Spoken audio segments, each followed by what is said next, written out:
നമസ്കാരം.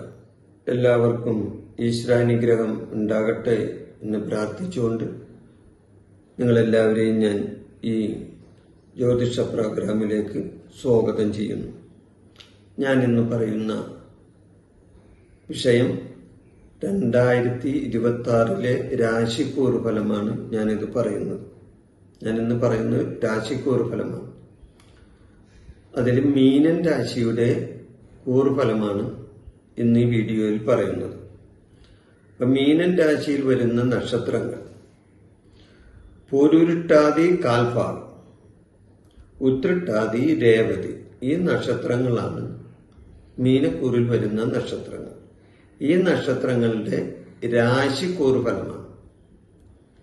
അപ്പൊ ഇവർക്ക് വേഴം 4-ലും ജൂൺ 2-ന് ശേഷം 5-ലും ശനി ജന്മത്തിലും രാഹു 12-ലും കേതു 6-ലും നിൽക്കുന്ന ഒരു സമയമാണ് ഇവരെ സംബന്ധിച്ച്. അപ്പൊ ഞാനത് വിശദമായിട്ട് പറയാം. നിങ്ങൾ എൻ്റെ ഈ ചാനൽ ഇതുവരെ സബ്സ്ക്രൈബ് ചെയ്തിട്ടില്ലെങ്കിൽ, ഫോളോവർ ആയിട്ടില്ലെങ്കിൽ, നിങ്ങൾ ഒന്ന് സബ്സ്ക്രൈബ് ചെയ്യുകയും ഫോളോവർ ആവുകയും ചെയ്താൽ എന്റെ തുടർന്ന് വരുന്ന എല്ലാ ജ്യോതിഷ പ്രോഗ്രാമുകളും നിങ്ങൾക്ക് കാണാൻ സാധിക്കുന്നതാണ്. അപ്പൊ ഞാൻ പറയുന്ന വിഷയം 2026 മീനൻ രാശിക്കാരുടെ രാശിക്കൂറ് ഫലമാണ്. അപ്പോൾ ഗോചരപരമായി ഉണ്ടാകുന്ന രാശിഫലമാണ് ഞാനിവിടെ പ്രധാനമായും പറയുന്നത്. ഗോചരപരമായിട്ട് 4 ഗ്രഹങ്ങളുടെ സ്ഥാനങ്ങൾ അനുസരിച്ചാണ് ഓരോരുത്തർക്കും ഉണ്ടാകുന്ന ഫലങ്ങൾ. അപ്പൊ ഗോചരഫലമാണ്. ഈ ഗോചരഫലത്തിൽ ഏറ്റവും കൂടുതൽ മുന്നിട്ട് നിൽക്കുന്ന 4 ഗ്രഹങ്ങൾ, പ്രധാനപ്പെട്ട 4 ഗ്രഹങ്ങൾ, ഒന്ന് വേഴം, ഒന്ന് ശനി, മറ്റൊന്ന് രാഹു, മറ്റൊന്ന് കേതു. ഇങ്ങനെ 4 ഗ്രഹങ്ങൾ. ഏറ്റവും കൂടുതൽ ദിവസങ്ങൾ രാശിയിൽ നിൽക്കുന്ന ഗ്രഹങ്ങൾ ഇവരാണ്. മറ്റ് ഗ്രഹങ്ങളൊന്നും ഇവരുടെ അത്ര നിൽക്കില്ല. അവർ കുറച്ച് ദിവസങ്ങൾ കഴിഞ്ഞാൽ രാശി മാറും. ഇവർ അങ്ങനെ പെട്ടെന്നൊന്നും രാശി മാറില്ല. അപ്പൊ ഇവരെ സംബന്ധിച്ച് ഓരോ രാശിയിലും നിൽക്കുന്ന ആ രാശിയുടെ സ്ഥാനം അനുസരിച്ചിട്ടുള്ള ഫലങ്ങളാണ് ഓരോ നക്ഷത്ര ജാതകനും അല്ലെങ്കിൽ ഓരോ കൂറുകാരിക്കും തരുന്നത്. അപ്പൊ അത് എങ്ങനെയാണെന്ന് നോക്കാം. 2026 മീനൻ രാശിക്കാർക്ക് 7ര ശനിയും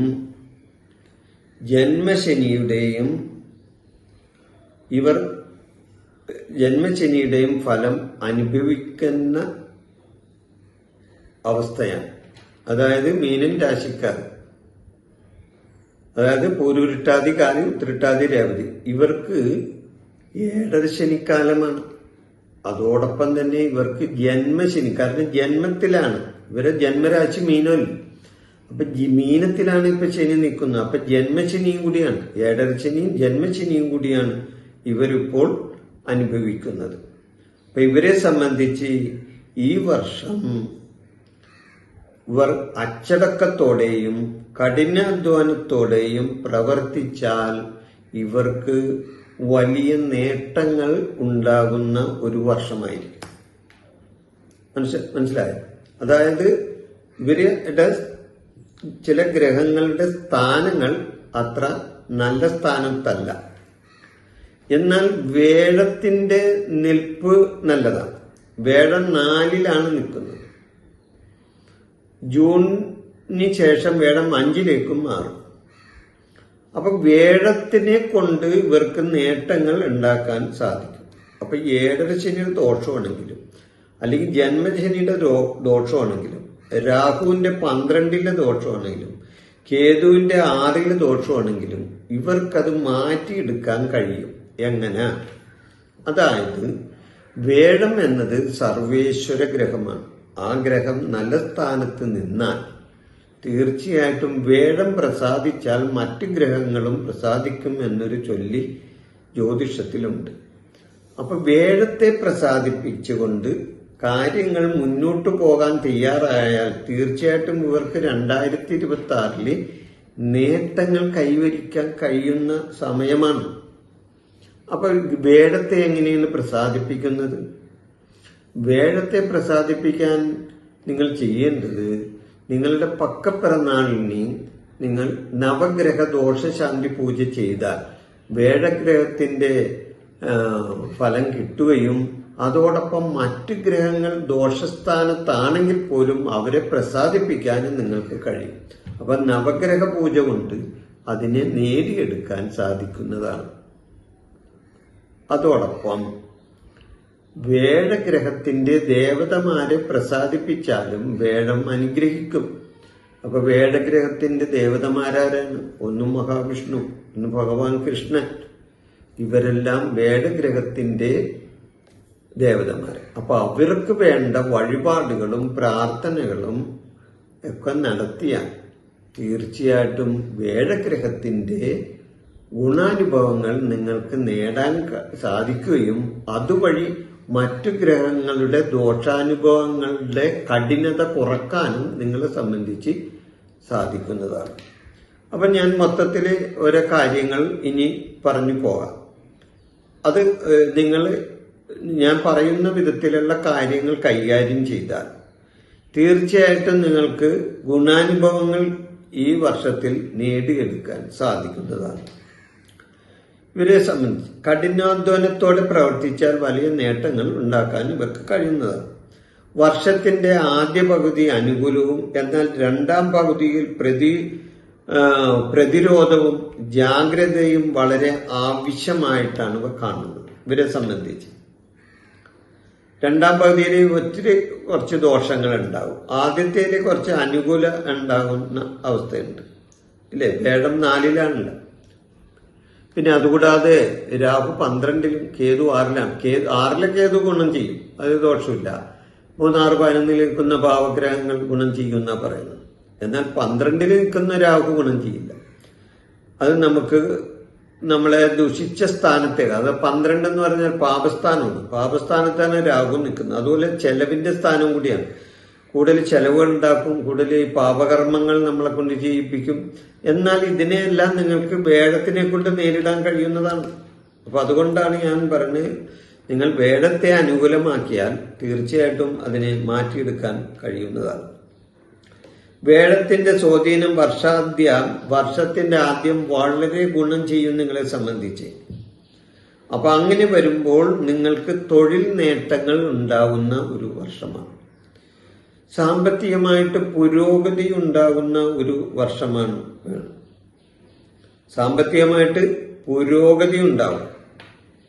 ജൂൺ 2-ന് ശേഷം വേഴത്തിന്റെ മാറ്റം ഭാഗ്യാനുഭവങ്ങൾ ഉണ്ടാക്കുകയും ചെയ്യും. വേഴം ജൂൺ 2-ന് ശേഷം വേഴം കർക്കിടകൻ രാശിയിലേക്കാണ് വരുന്നത്. അപ്പൊ കർക്കിടകൻ രാശിയിലേക്ക് നിൽക്കുന്ന വേഴം ഉച്ചരാശിയിലാണ് നിൽക്കുന്നത്. തീർച്ചയായിട്ടും ഉച്ചരാശിയിൽ നിൽക്കുന്ന ആ ഗ്രഹം ഉച്ചരാശിയിൽ നിൽക്കുന്ന നക്ഷത്രങ്ങൾക്ക് ഗുണം ചെയ്യും. അപ്പൊ അതുകൊണ്ട് ജൂൺ 2-ന് ശേഷം വേഴത്തിന്റെ മാറ്റം നിങ്ങൾക്ക് ഗുണാനുഭവങ്ങൾ കൂട്ടിത്തരുന്ന ഒരു വർഷമായിരിക്കും. ബിസിനസ്സുകാരെ സംബന്ധിച്ച്, കച്ചവടക്കാരെ സംബന്ധിച്ച്, വ്യാപാരികളെ സംബന്ധിച്ചൊക്കെ നേട്ടങ്ങൾ കൈവരിക്കുന്ന ഒരു വർഷവും കൂടിയാണ് 2026. വിദേശയാത്ര പോകുന്നവർക്ക് വളരെ ഗുണകരമായ അവസ്ഥയുണ്ടാകുന്ന സമയമാണ്.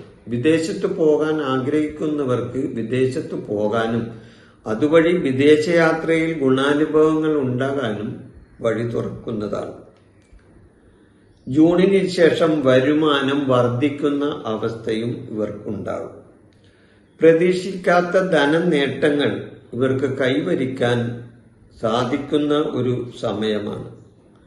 കാര്യവിജയങ്ങൾ, കർമ്മരംഗത്ത് പുരോഗതി, പുഷ്ടി എല്ലാം, അതായത് ഗ്രഹ സംബന്ധമായ മാറ്റങ്ങൾ മൂലം ഇവർക്ക് പ്രതീക്ഷിക്കാത്ത വിധത്തിലുള്ള ധനനേട്ടങ്ങൾ കൈവരിക്കാൻ സാധിക്കും. കാര്യവിജയങ്ങളും ഉണ്ടാവും.